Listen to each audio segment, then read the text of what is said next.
आज ही डाउनलोड करें और अपने पसंदीदा शोज का आनंद लें।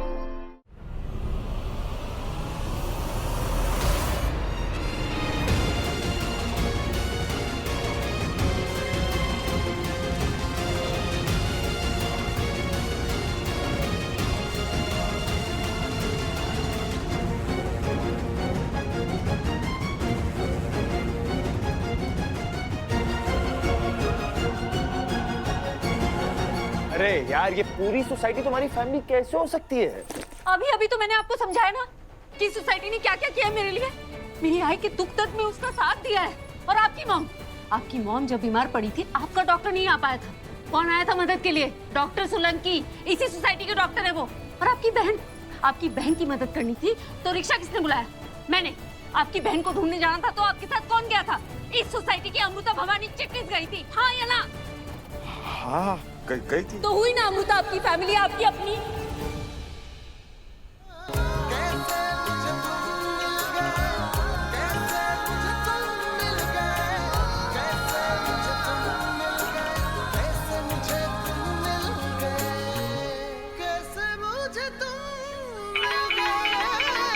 कौन आ रहा है?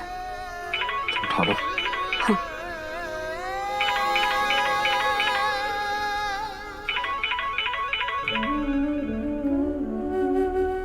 आई का फोन है, मुझे जाना होगा।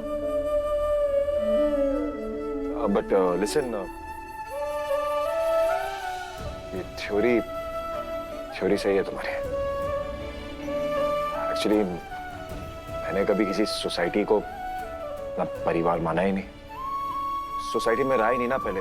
दिल्ली में तो हमेशा कोठी में रहते हैं। This is a little new for me. तो फिर आपको इसे एंजॉय करना चाहिए ना,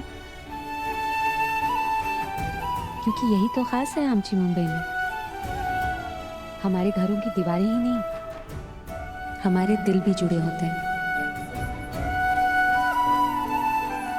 फिर कोई भी किसी फ्लोर में भी रहे, उनमें बराबरी होती है।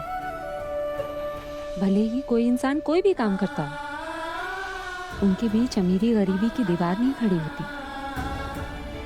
और खासकर त्योहारों पे तो बिल्कुल नहीं।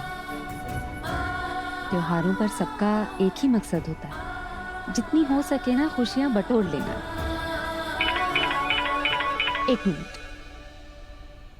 हाय, तू फुसफुस क्यों कर रही है? अच्छा, मैं घर ही आ रही हूँ। हाँ।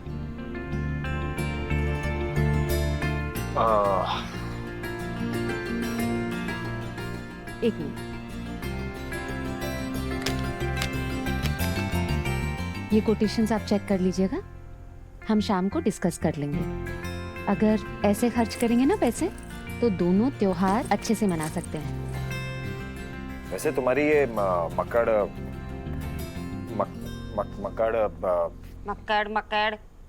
संक्रांति होता है। स्कूल नहीं गए क्या आप? लंदन से पढ़ के आया हूँ। जिस स्कूल में गया हूँ ना, उसका नाम भी नहीं सुना होगा तुमने कभी। लगता तो नहीं है, ऐसा लगता है नुक्कड़ के किसी लवली यूनिवर्सिटी से पढ़ के आए। Excuse me. लिस्ट देख लीजिए, हम लोग शाम को डिस्कस कर लेंगे। मैं चलती हूँ। Thank you sir. एक सेकंड, कुछ बोल नहीं रही तो? क्या बोलो। क्या? सिंगिस किक। सीरियसली? बड़ी सीरियसली करती रहोगी क्या? अपनी ये लवली यूनिवर्सिटी का किंग समझ के ही बोल दो। बस बोल दो, come on, say it.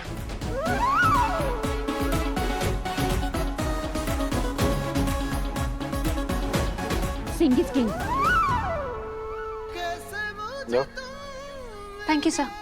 Lovely.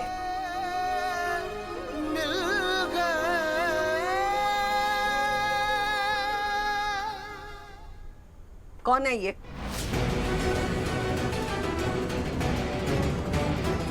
मैं पूछ रही हूँ, ये कौन है? अमू जल्दी आजा। तूने इसका पल्लू क्यों पकड़ा है? इसकी साड़ी तुझे पसंद आई? पहननी है तुझे?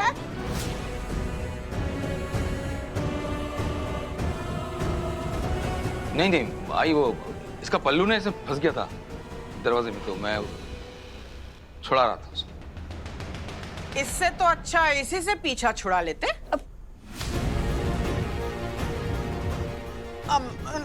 मेरा मतलब है कि ये रोज ना यहाँ पे चावल मांगने, चीनी मांगने, दाल मांगने, आटा मांगने आ जाती है। आई, हम तुझे चलती फिरती राशन की दुकान दिखते हैं क्या? है ये रोज आते हैं यहाँ? हाँ नहीं वो भवानी, मैंने तुझे कितनी बार कहा है इतना बड़ापन मत दिखाया कर।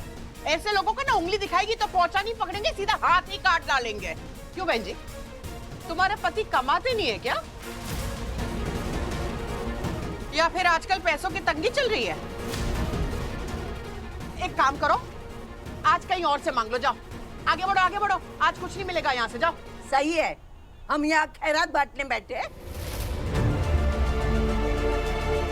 अरे अभी तक यहीं पे खड़ी है, कहा ना आगे बढ़ो, चल जा। यहाँ कुछ नहीं मिलने वाला तुझे, यहाँ सब भवानी का है।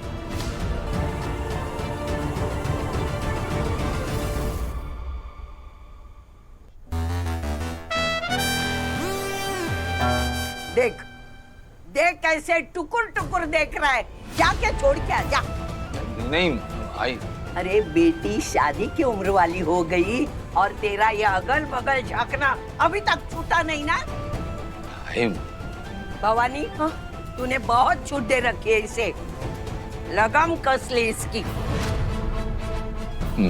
मैं ऐसे ही देख रहा था बस। चल अंदर, अंदर चल, चल अंदर। जान, दरवाजा बंद कर। जी। दरवाजा बंद कर। आज तो मजा ही आ गया। आई तो सीक्रेट हो। हेलो, अरे ताई तूने ना आज मिस कर दिया। जहान आंटी ने क्या सबक सिखाया उस ईशिका को। वो बाबा से बात कर रही थी गेट के बाहर। इसीलिए आई मुझे घर वापस बुला रही थी, लेकिन मैं हर्षा। अरे कोई बात नहीं है, यही बताने के लिए तो मैंने तुझे फोन किया है कि तुझे आने की कोई जरूरत नहीं है। जहान आंटी ने यहाँ सब कुछ संभाल लिया है। और उन्होंने आजी से क्या कहा है? उन्होंने कहा कि ये रोज आ जाती है दही दूध शक्कर मांगने के लिए। ये बोल करके भगा दिया उसको कि यहाँ सब कुछ भवानी का है। ये जहान आंटी भी ना हमारे लिए सबसे पंगे ले लेती है। यही बात तो मैं विराट सर को समझा रही थी कि फैमिली ऐसी ही होती है। तू सोच हर्षा, यही जहान आंटी जब घर आती थी हम घड़ी देखते रहते थे कि जाएगी कब। तब हमें कहाँ पता था कि ये जान खाओ आंटी जान बचाओ आंटी बनने वाली है। बुरा वक्त कुछ और करे न करे, अपनों की पहचान करा देता है। हमारे बुरे वक्त में जहान आंटी ने ही हमारा साथ दिया, और आज देख फैमिली से ज्यादा इम्पोर्टेंट ये सोसाइटी वाली जहान आंटी है हमारे लिए। हाँ, ये बात तो मैं स्टाम्प पेपर पे लिख के दे सकता हूँ। लेकिन ताई मुझे एक बात समझ में नहीं आई। क्या? तूने हमारे अपनों की बातों के बीच में उस विराट आहूजा का नाम क्यों लिया? वो कब से हमारा अपना हो गया?